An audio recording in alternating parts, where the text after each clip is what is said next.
E eu quero chamar hoje aqui uma pessoa muito querida, tem acompanhado aqui o nosso FitoCast por bastante tempo, certeza absoluta que você já conhece ele, mas se você ainda não conhece, Dr. Endrigo Prevedelo. Seja bem-vindo, meu irmão.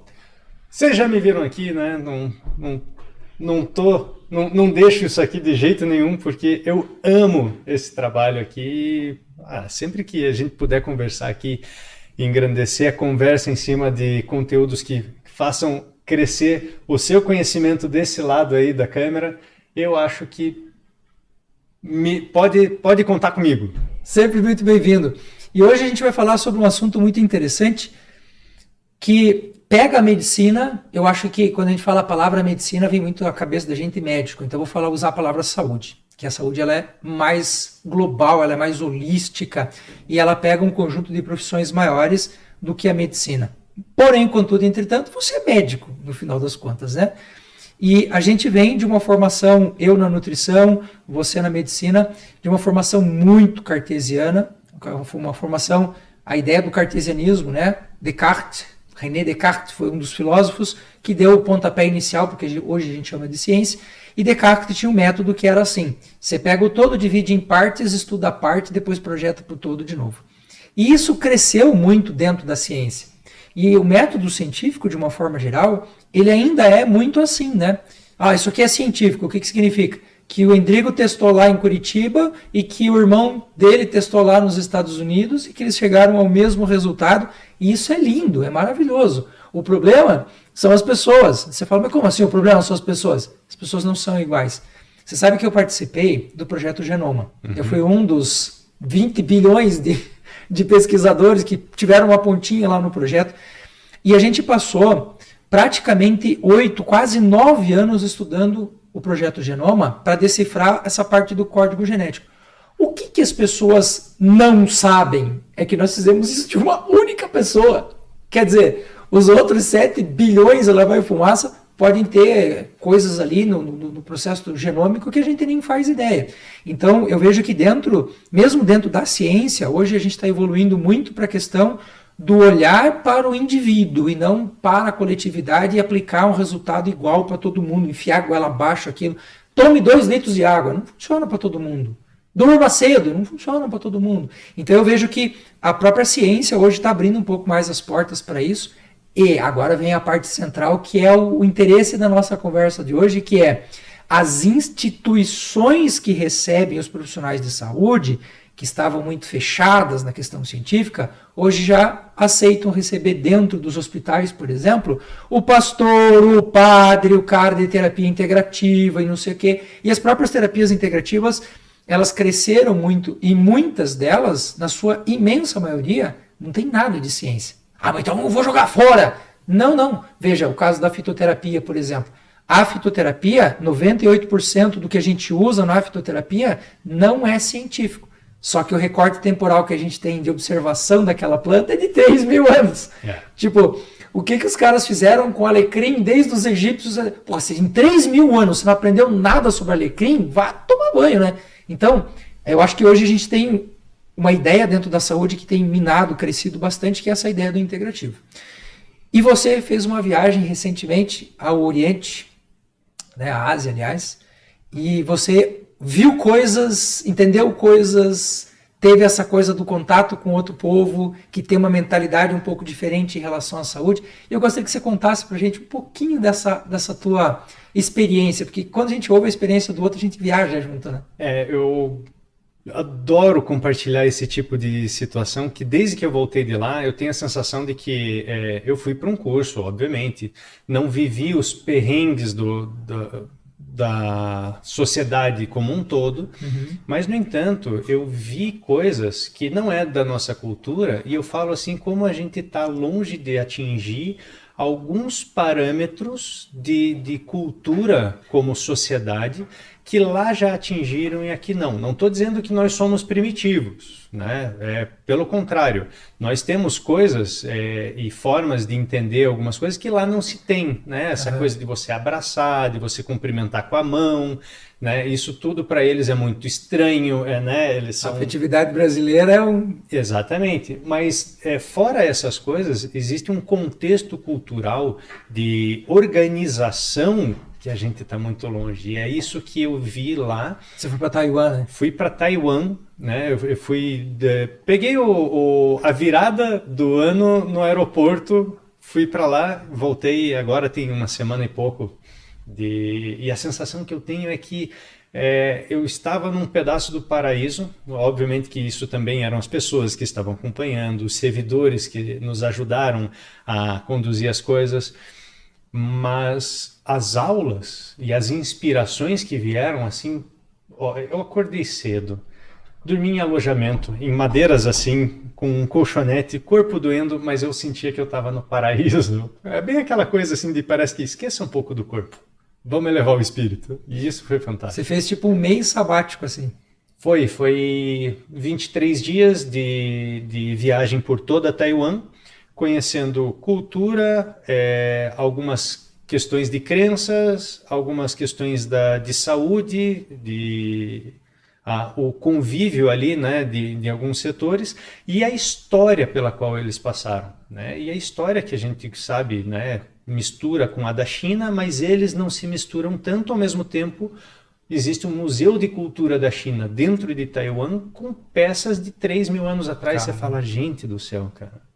Que troço doido, né? É um troço... É doido de imaginar tamanha organização enquanto a gente estava, em termos de civilização ocidental, morrendo de infecção por cólera, e eles tudo organizadinho, já com não é encanamentos, mas vias sistema de esgoto. Você fala, puxa vida, né? Não, mas tudo na China é melhor. Não, tem coisas lá que a própria cultura ainda mantém alguns aspectos que você fala, meu Deus, o que é aquele tofu podre?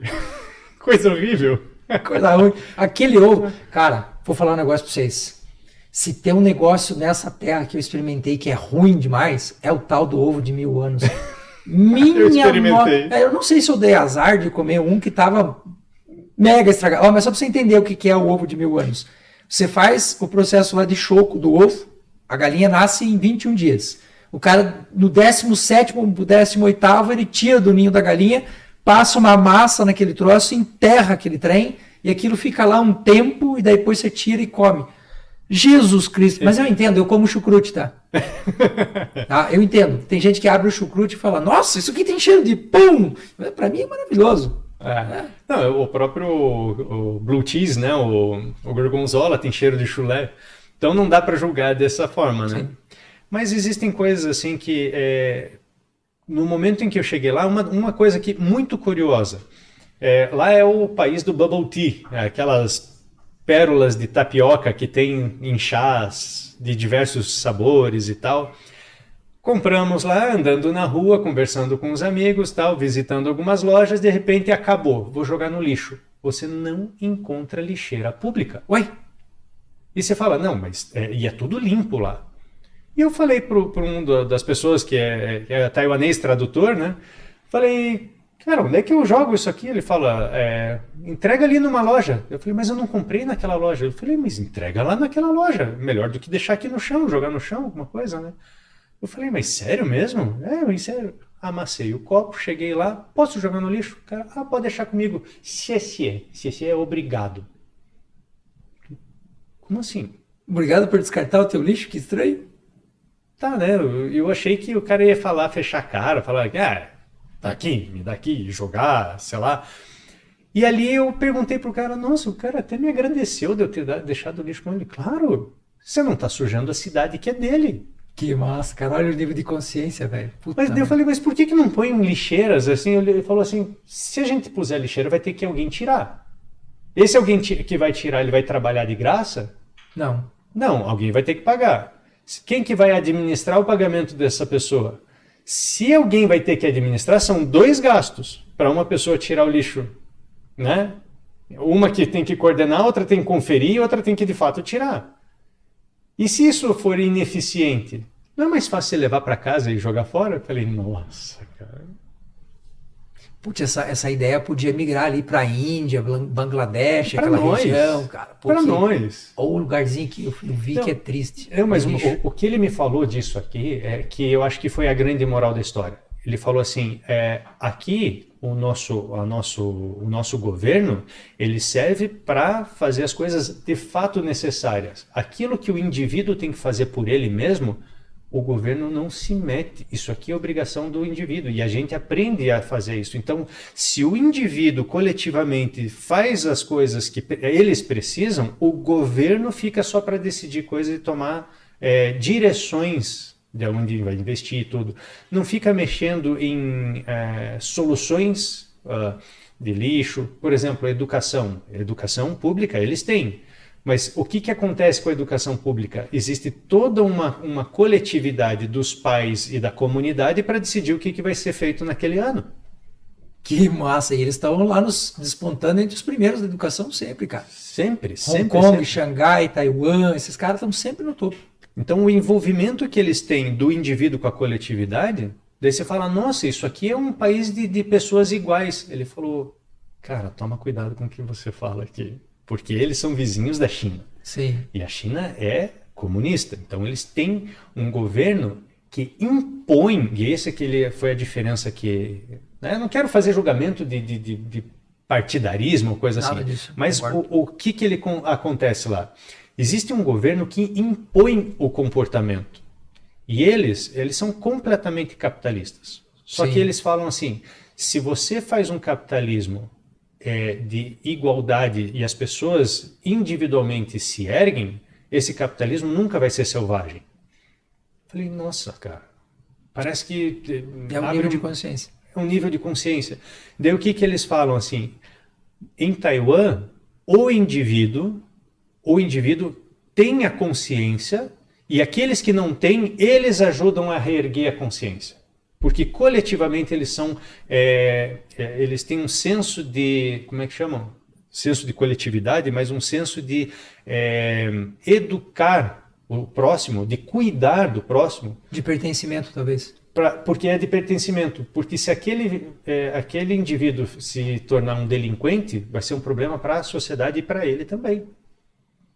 Só que eles têm algo assim que é um pouquinho mais transcendente, porque daí eles colocam neste comportamento o entendimento de algo mais espiritual. Uhum. Então eles agem com essa consideração pelo espiritual, mas na parte prática você vê ali uma harmonia sensacional. Que louco isso, né, muito cara? louco. Eu vejo assim, eu estudo muitos desses países super desenvolvidos, e não estou falando aqui desenvolvido no sentido de ser potência econômica. Alguns deles nem são tão potência econômica, mas são muito desenvolvidos nessa questão espiritual, nessa questão filosófica, nessa questão enquanto sociedade. E uma das coisas que eu percebo, quando a gente pensa, você falou agora do comunismo, socialismo, todas as teorias filosóficas que tendem a pregar essa ideia de um certo nível de igualdade, eu acho que todas elas são muito nobres e funcionam muito bem em sociedades que as pessoas estão esclarecidas. Porque onde é que há capitalismo selvagem? Onde você tem uma desigualdade muito grande e você começa a colocar situações como, por exemplo, a pessoa ela não conseguir visualizar que ela pode chegar naquele ponto. Esse dia eu estava conversando com os meus alunos e eu dei um exemplo para eles. Eu falei para eles o seguinte, vamos pensar da seguinte forma. Se você fosse vender um rim seu, se fosse factível fazer uma coisa como essa, e eu te pagasse 100 milhões pelo seu rim, você acha que valeria a pena pensar? A imensa maioria das pessoas disse, é claro, por 100 milhões. Agora, imagine que eu fizesse essa proposta para o Warren Buffett, para o Bill Gates, para o Elon Musk, para o Trump. Eles queriam olhar para mim, o cara tem 1 trilhão no banco, o que ele vai fazer com 100 milhões? Então, é esse nível, essa capacidade que eu tenho de ter uma certa equalização que me permite dizer não para algo assim. Porque enquanto você tem uma sociedade subdesenvolvida com pessoas que estão lutando pelo próximo prato de comida, não precisa nem ser 100 milhões. Por 100 mil você já conseguiria um monte de gente. Você viu o que aconteceu em São Paulo? Pagaram 800 conto para os caras lá vender o desenho da Íris e tinha fila de gente. Você viu isso em São Paulo? Tem uma empresa chinesa que está desenvolvendo um sistema de inteligência artificial que usa como base o desenho da íris das pessoas. E eles fizeram uma campanha no Brasil para vender a foto da íris. Você vai lá, tira a foto, está aqui, R$800 para você em Bitcoin. Não é nem dinheiro. Tem gente que não vai nem saber o que fazer com isso. Cara, fila enorme de pessoas, e aí passa o repórter conversando com as pessoas, faz 2 ou 3 semanas, e eles perguntam, por que você está aqui? Porque estão dando dinheiro. Tipo, a pessoa não faz ideia de que ela está vendendo uma informação que daqui a 5 ou 6 anos vai ser impressão digital. E os caras vão ter um banco de imagens disso que vai possibilitar, por exemplo, te pegar onde você está. Eu não sei se vocês acompanharam, mas teve uma ação militar dos Estados Unidos, eu acho que na África, uma dessas regiões ali, se não me engano, Somália, que eles estavam procurando um terrorista há tipo 10 anos. E olha como que os caras chegaram nele. Esse cara, ele sempre o tempo todo se cuidando. Imagina que você é o terrorista e eu estou conversando com você. A imagem sua refletida no meu óculos, refletida num espelho de uma loja, e a câmera pegou e identificou o cara.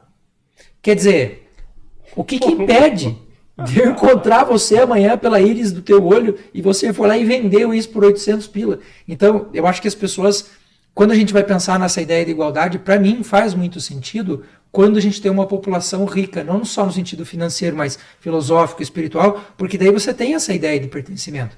E talvez um pouco desse canibalismo que a gente veja hoje na saúde brasileira seja por não ter essa ideia de pertencimento. Porque eu falo sempre para os meus pacientes, vá procurar gente que vai te atender e esteja preocupado com a tua saúde e não com o teu dinheiro. Porque já me aconteceu de ir fazer consulta e o médico me cobrar a consulta e falar eu não tenho o que fazer por você e me indicar para outra pessoa. Quer dizer, se eu estou interessado em você, eu vou tentar de alguma forma te ajudar por outros caminhos, porque não é só uma relação comercial.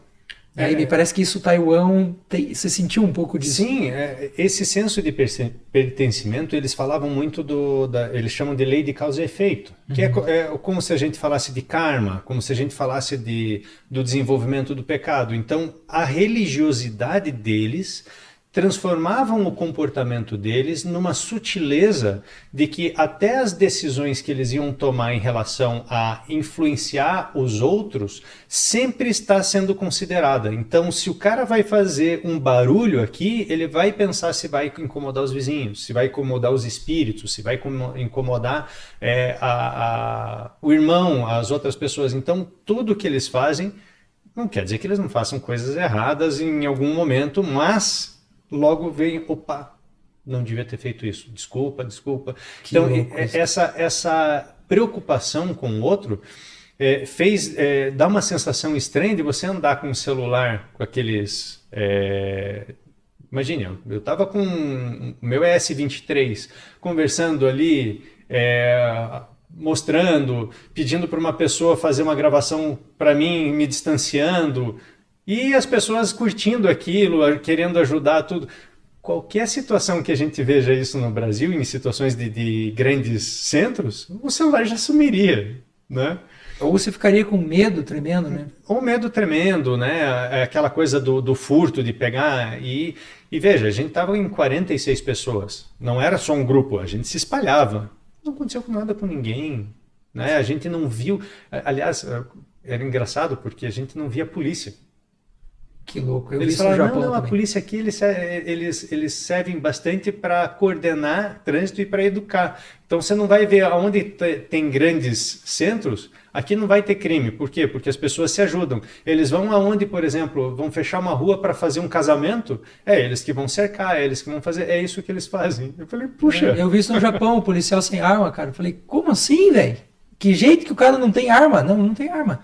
Porque a arma seria exatamente...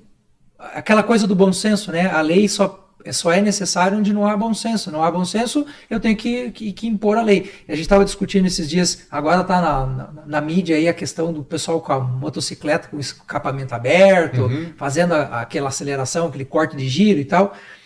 E me parece que um pouco disso tem a ver com o que a gente está conversando, porque na rua que eu moro, 3 casas para cima da minha, tem uma família com uma criança autista. E onde eu moro é um morro. Então o pessoal sobe regaçando com a moto, às vezes empinando aquela moto.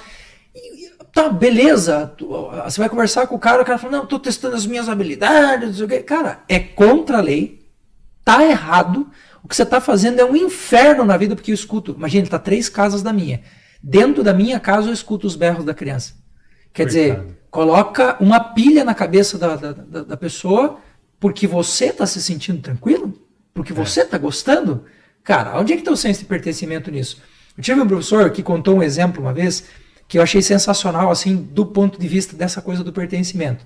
Ele foi visitar uma escola na Holanda e eles chegaram mais cedo do que eles tinham combinado, como é muito clássico lá, né? Marca às 8, o cara está lá 15 para as 8.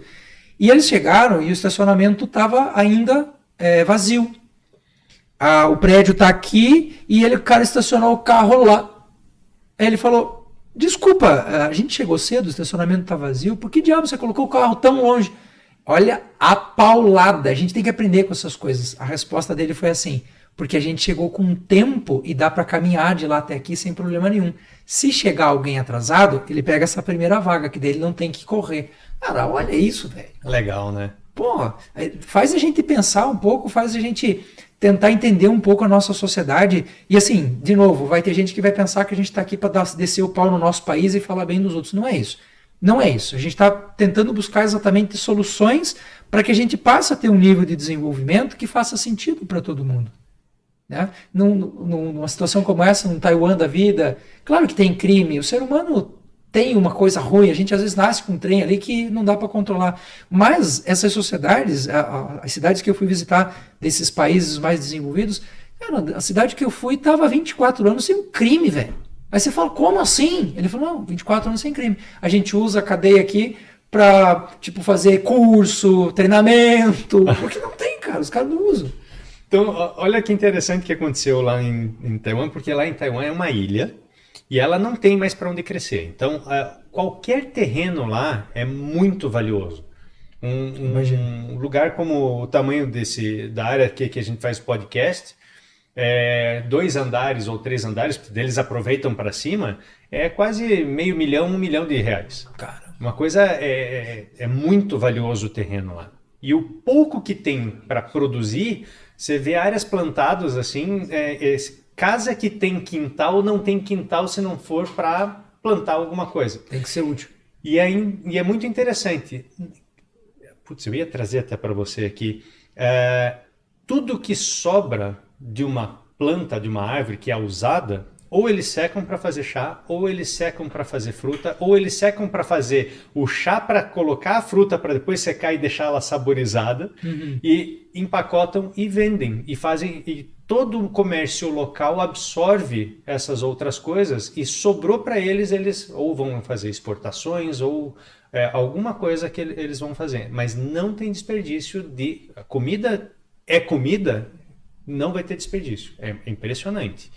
Né? Essa questão assim de você comer o que você serviu, nada de jogar fora, é um desrespeito absurdo lá. Né? Imagina. É muito interessante.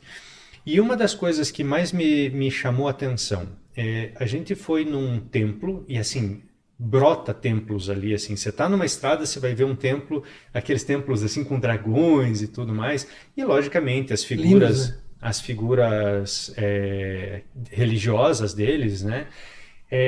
E eu cheguei numa lá que uma pessoa ofereceu tipo cerimônia de chá, né? E a gente sentou ali e o cara vai fazer uma cerimônia do chá e vai conversando e o tradutor conversando ali com ele. De repente eu falei assim, nossa, mas um templo como esse, cara, era um templo respeitável. Isso aqui como é que é o governo, é a comunidade dele? Ele falou, não, isso aqui é de pessoas particulares. Eu falei, mas um terreno desse aqui deve ser muito caro para uma pessoa fazer um templo dele. Ele falou, não, mas é justamente isso. Quando se prospera muito, as pessoas passam a olhar para a comunidade de uma forma a querer retribuir. Só que aqui também se retribui aos espíritos, né? Locais que fizeram, né, aos antepassados. E é isso que a gente via lá naqueles templinhos, os nomes dos pais, dos avós, dos bisavós e tudo. E aquele terreno ali, avaliado mais ou menos em uns 30 milhões. Eu falei, nossa, mas essa pessoa ela tem que ser bem rica, né, para fazer isso. Daí o tradutor, né, que estava conversando com o do chá, assim, ele falou, não, tudo isso aqui é obra divina, então a gente tem que devolver para Deus, né? Eu falei, mas você conhece o dono? Ele, eu sou o dono. Ai, caramba! Eu adoro essas coisas. É ele que estava servindo o chazinho pra nós, assim, cara. Não, mas isso que eu falei, da escola japonesa que eu fui visitar. Eu chego lá na escola, doutor Júlio, vou fazer um negócio aqui, não sei o que, pá. Aí a mulher fala, toma aqui o rodo, toma aqui o balde. E você fala, como? Ela falou, não, você vai limpar banheiro. Eu falei, cara, que maneira limpar banheiro? Aí vem a imensa da pancada. Tipo, você vem de longe para estudar uma coisa que você quer aprender e você não consegue tirar prazer de um simples limpar banheiro? Você não é merecedor de coisa maior. Porra, vai na canela, né, velho? Canela, é o tipo de coisa que você fica pensando, podia ter dormido sem essa, né? Dava pra dormir sem essa. O bom que a gente... Não, mas é legal isso, porque é aquele soco no estômago que a gente vai levar pro resto da vida e vai transformar. E essa que é uma ideia, né? Tipo, fazer um podcast desses com esse tipo de informação e inspirar quem está desse outro lado aí para a gente fazer um mundo de grande harmonia, que é o que eles falam, né? Não, a nossa ideia é vir ao mundo para criar o mundo de grande harmonia. Poxa, é uma questão de você que está aí desse lado da câmera, de a gente tentar desenvolver isso em conjunto. Vai ter aquelas pessoas que atrapalham? Sempre vai ter. A questão é o quão positivamente a gente influencia até aquelas pessoas que atrapalham para elas olharem para essa grande obra e dizer, vale a pena trabalhar nisso. Que massa, né? Puxa, cara, por isso que eu falo, eu vim de Taiwan, parece que eu deixei uma parte do meu coração lá, cara. É muito louco, É muito legal isso. Viajar é bom demais. Tem um templo no Japão que eu gosto de estudar a história dele e me deixou muito impressionado, exatamente pelo que tem não dito no contexto. É um templo que já vem sendo reconstruído a cada 30 anos por 800 anos. Então, a cada 30 anos, eles desmontam tudo, fazem tudo de novo e montam de novo. Você fala, por que faz? Shikinei é o nome do templo. E aí, perguntando para as pessoas, por que você faz isso? Por que é feito dessa forma? Aí a resposta dele, porque a cada 30 anos você tem uma mudança de geração. Sim. Se eu deixar passar 40 ou 50, os velhos que já sabem como fazer o templo não estarão mais aqui. Se eu fizer antes de 30 anos, a árvore que a gente precisa para poder fazer o templo, ela não vai estar pronta. Então a árvore leva 30 anos é o tempo da geração. Em 30 anos, as pessoas que nascem, elas aprendem carpintaria com os antigos, fazendo várias coisas. Que legal. E eles vão estudando cada detalhe do templo, eles desmontam tudo, eles tiram do zero, tipo, acabou. E aí, olha que cara, que troço maluco. Para plantar árvore tem técnica, para cuidar a árvore tem técnica, para cortar a árvore, para secar a árvore, para fazer o encaixe, tudo tem técnica. Então, eles garantem na reconstrução do templo, não é o templo está lá, e ele vai estar lá e ele poderia ficar por 200 anos, porque aquela árvore, ela aguenta muito mais tempo do que os 30 anos. Só que 30 anos é o tempo que eu tenho para moldar a próxima geração, para poder fazer aquilo, e daí aquela árvore que está no templo, que ainda dura muito tempo, ela pode ser usada para fazer móveis. Então tem uma técnica que se ensina para o cara usar a lenha do templo para fazer o móvel. Então não se trata de construir templo. Você entendeu que não se trata de construir templo? Se trata de deixar uma geração viva com o aprendizado do passado. É isso. Incrível isso, cara. Quanto mais tempo passa, mais nós devemos reverenciar os antepassados, porque o que a gente tem hoje é fruto do sofrimento, do suor, do conhecimento, da ciência, do empirismo, para dizer que nem sempre foi ciência, dos nossos antepassados, né? E olha quantas pessoas deixaram coisas boas aí na vida e quantas pessoas que a gente pode não conhecer o nome, mas foi graças a elas que estas pessoas que tiveram nome conseguiram passar a informação adiante. Eu vou lançar para você agora um desafio. Eu tenho certeza que vai pegar na sua consciência, vai doer no seu coração e vai doer enquanto você não responder a minha pergunta. Quem é o cara que deu o nome para a rua que você mora? eu tenho certeza absoluta que 90% ou mais das pessoas vão dizer, eu não faço picas ideia de quem foi esse cara. Eu não faço ideia. E esse cara pode ser o cara que, sei lá, foi um herói da sua cidade. Por exemplo, a rua que eu morava, ela estava entre a Bartolomeu Lourenço de Gusmão e a Major Fabriciano. Bom, Bartolomeu Lourenço de Gusmão foi um padre, cara, interessantíssimo. O cara criou um monte de coisas.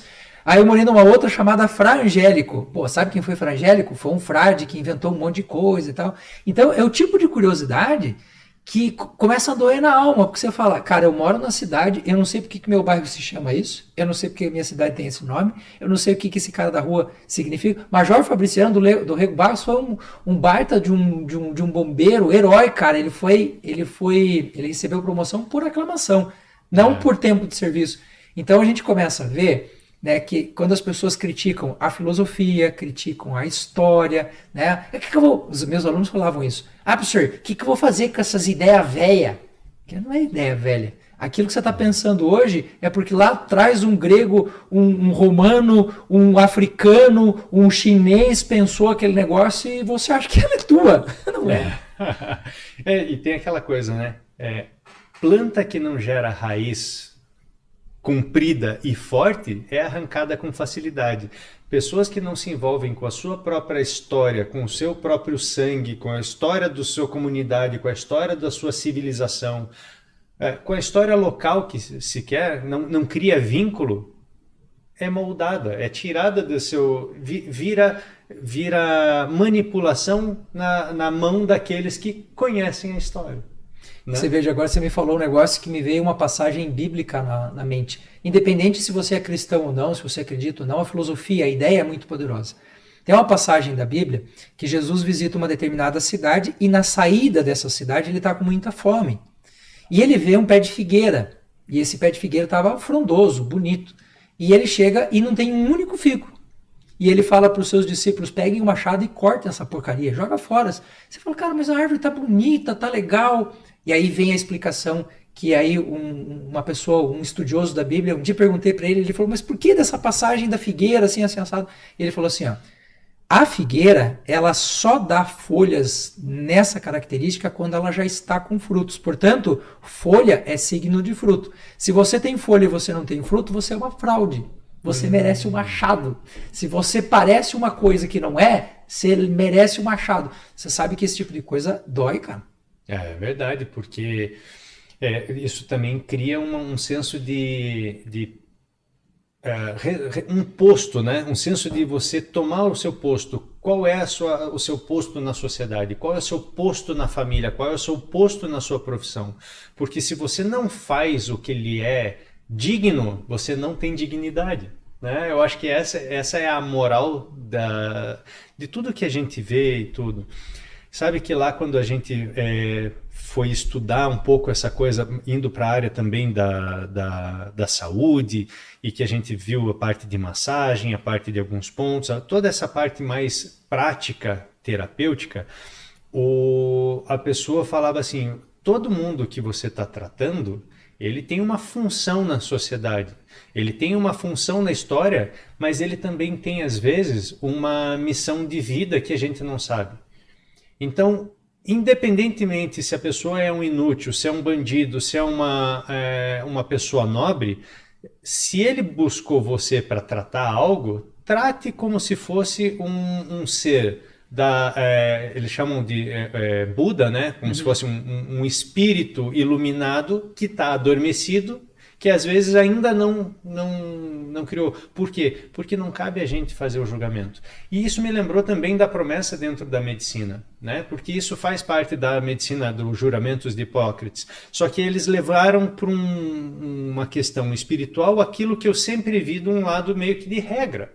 Então, essa percepção desse sentimento de desenvolver uma sutileza do sentimento e colocar ele...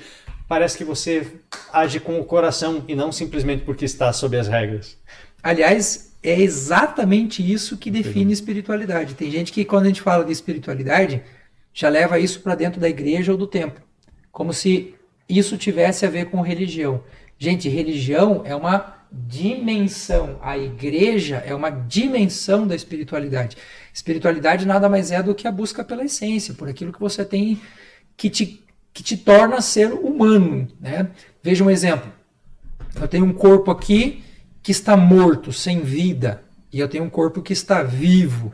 Característica: braço, perna, cabelo, sangue, carne, osso, é tudo igual. Não tem nada de diferente. Só que um tem vida e o outro não tem.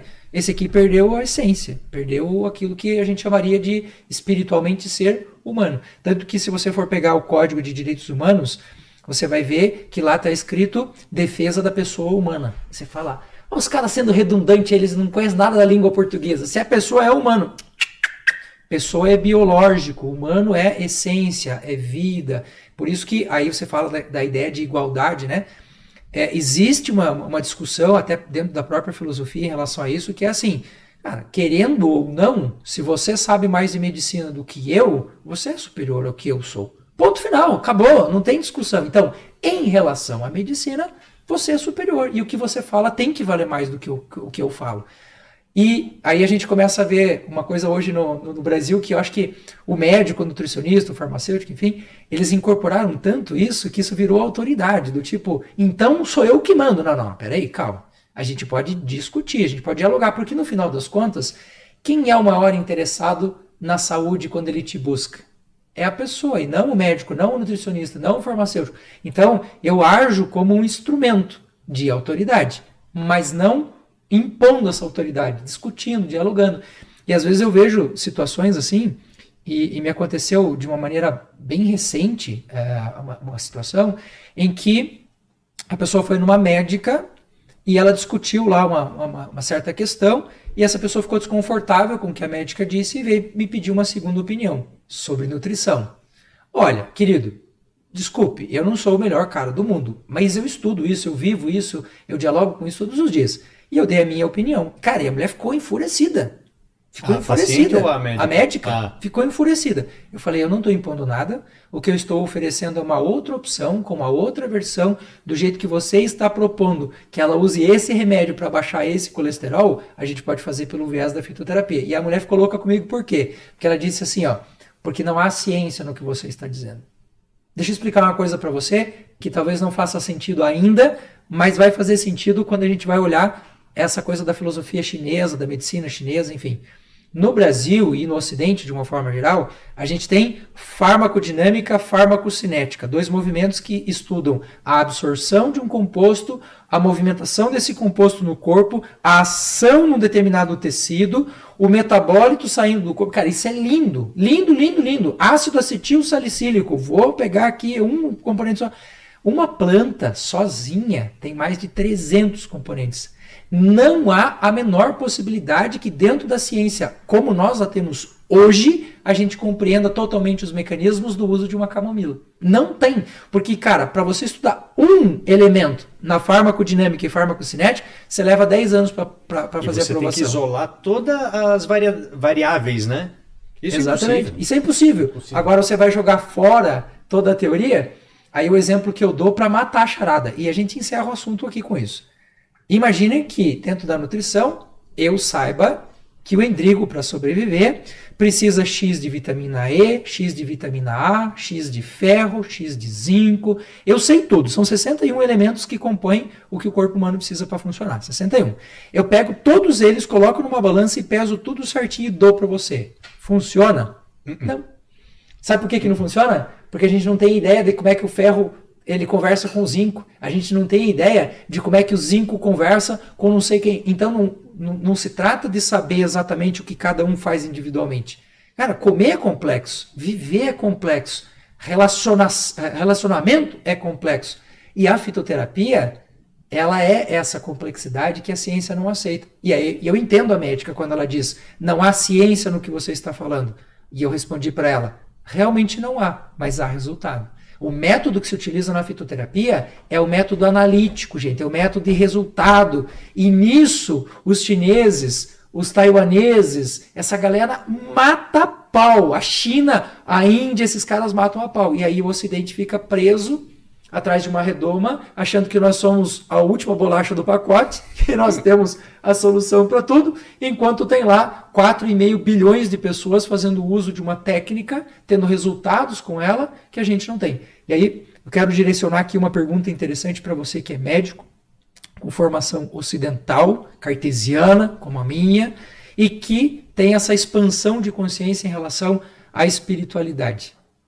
A medicina, ela tem que ser somente científica, ou a gente poderia trazer um pouco dessa visão fora desse cartesianismo doido para melhorar a vida do nosso paciente? Se o médico é cientista e está fazendo ciência, ele tem que ser cientista e tem que ter uma visão científica. Se ele está atendendo um paciente, ele tem que ter uma mente muito mais aberta, empática, quase que uma conexão espiritual. Por quê? No momento em que a gente faz ciência, a gente não está fazendo ciência para beneficiar um indivíduo. A gente está fazendo ciência para tentar beneficiar a maior parte das pessoas que vão fazer uso daquele conhecimento. Só que a gente não sabe quem que vai... o indivíduo que vai usar daquilo tem N variáveis, da mesma forma como as plantas vão ter N substâncias e a gente não sabe o que vai interagir. Quando a gente faz a ciência, a gente tem que isolar as variáveis. Sim. No momento em que eu estou com um paciente na minha frente, as variáveis que ele me traz da existência dele, do como ele come, dos componentes químicos que ele traz para o corpo dele, das interações sociais, das complexidades dos pensamentos, do que tira o sono dele, eu não sei.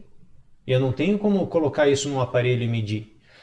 Enquanto nós médicos, como médicos, não cientistas, a gente não entender que o universo interno de uma pessoa, dos pensamentos, dos valores, é imensurável, portanto não científico. Nós trazemos dentro da nossa existência um lado imensurável, não tem como medir.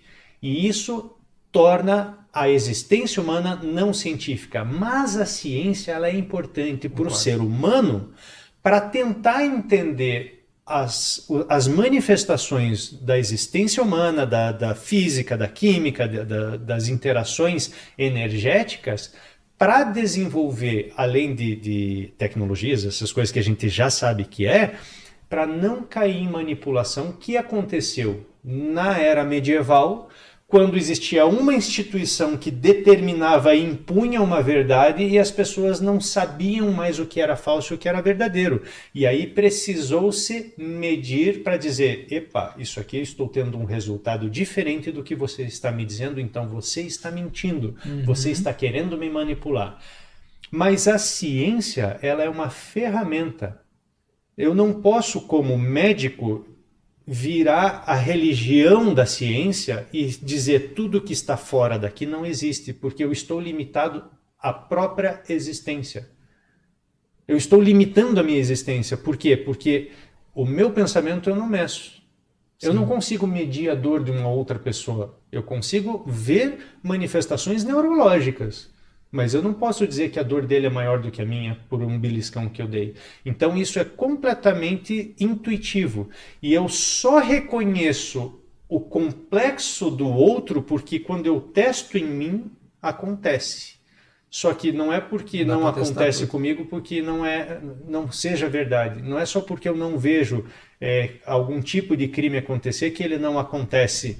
Não é porque eu não vejo um tipo de resultado no meu dia a dia que ele não acontece. E os médicos que se atêm a só o que é colocado em periódicos estão limitando e estão limitados às ações do periódico. Só que o que acontece com a medicina mais empírica e milenar? Existe uma gama de resultados, que é o que você falou, que é uma forma de pensar, de você olhar para o seu paciente, que não tem como você fazer trabalho científico separando os pacientes em quente, frio, úmido e seco. Mas se você pergunta para ele algumas características do que ele sente e do que ele faz, você consegue colocá-lo em frio, seco, quente, úmido, e aí você ser mais assertivo na escolha dos alimentos. Mas os trabalhos científicos não podem fazer isso. Por quê? Porque é mais ainda variáveis E é por isso que se erra tanto, é por isso que eu não consigo medir espiritualidade, é por isso que eu não consigo medir o efeito de um alimento numa população. Por quê? Porque os indivíduos são diferentes. Se eu coloco todos eles numa massa, eu vou ter um resultado médio. Mas quando eu pego um aleatoriamente, eu vou pegar dessa representação desse pessoal e eu vou dizer, agora eu vou tratar segundo a média. Se eu beneficio 51% das pessoas com um medicamento, quem garante que eu não peguei alguém que é dos 49% outros que não se beneficiaram? Então, a partir do momento, eu estou simplesmente largando uma estatística que não faz sentido. Mas se eu tiver a minha visão médica e perguntar, e aí, você já se deu bem com esse remédio? Não, não me dei bem. Ah, então não vou prescrever. Às vezes falta empatia, e é esta empatia, é este carinho, é esse contato, é uma pessoa que precisa de cuidado que está do outro lado da mesa, de um consultório, e não uma estatística que vai caber num livro, num periódico, enfim. Era isso. Num estudo clínico, duplo cego, randomizado. Veja, de novo, não se trata de desprezo da ciência, muito pelo contrário. Eu amo a ciência. Eu me intitulo cientista, eu escrevo neurocientista e, portanto, seria incongruente falar o contrário disso. No entanto, a gente não pode usar a ciência, como o positivismo fez, como religião. Porque daí eu vou estar usando o instrumento de libertação para causar opressão. É tipo aquelas cenas que a gente via no final da escravidão, quando ele estava no processo de transição, em que você alforreava o escravo e a primeira coisa que ele fazia era comprar um escravo. Cara, não faz sentido, velho. Ou da Revolução Francesa, né? Que quem fez a revolução, quem fez a própria guilhotina foi guilhotinado. O guilhotim lá passaram a guilhotina nele. Bom, conversa extremamente filosófica hoje. Eu acho que essa sua fala, sem desprezar tudo que a gente conversou até agora, mas eu acho que esse recorte de fala que você trouxe agora no final, se os profissionais da área de saúde, todos, tá? Não só os médicos, todos, se a gente conseguir pegar isso que o Indrigo falou agora e aplicar minimamente só isso, a gente mudaria completamente a saúde no país e no mundo, né? E é complexo fazer saúde, é complexo ter saúde, mas é a complexidade que faz da gente quem a gente é. Sem a complexidade, se o mundo fosse simples, fosse cartesiano, como a gente espera que ele seja, ele não teria nem graça. Meu irmão, aquele abraço gigantesco para quem está assistindo a gente. Olha, um beijo enorme para todas, você que é todos, um abraço, né? E acompanhe nossos conteúdos que a gente vai passar aqui com tanto carinho, com essa visão que eu quero poder compartilhar com todos, que você é uma pessoa que traz voz a isso, né, Dr. Júlio, que eu tenho que agradecer imensamente, porque eu acho que é esse tipo de informação que de fato transforma, né? Eu estava conversando aqui nos bastidores com teus colegas, os teus funcionários, os teus amigos aqui, porque ninguém trata você como simplesmente o chefão, é quase que um amigo e um colega aqui. E é muito legal a gente conseguir compartilhar e dentro das nossas conversas que a gente tem aqui, poder influenciar de forma positiva e aprender com eles também, né? Legal. E com vocês que estão aí do lado, a gente só aprende se vocês perguntarem, se vocês compartilharem, se vocês opinarem. E isso que faz a gente crescer, trazendo esse tipo de informação e convivendo, compartilhando experiências e coexistindo, né, Dr. Júlio? Aliás, prazer enorme coexistir com você. Obrigado, agradeço todos os dias pelas pessoas que eu tenho à minha volta e que eu possa também, de alguma forma, influenciar a sua vida. E se aquilo que a gente já fez aqui no Fitocast influenciou você de alguma forma, escreve aqui embaixo pra gente, dá um comentário aqui embaixo. Não gostei de você, escreve também, não tem problema, vai gerar engajamento, é bom também, pode vir. E se você por acaso ainda não é inscrito aqui no nosso canal, escreve, compartilha e se puder ativa aquele sininho maroto ali embaixo, que toda vez que tiver um assunto maneiro como esse, a gente vai trazer para vocês. Beijo, tchau!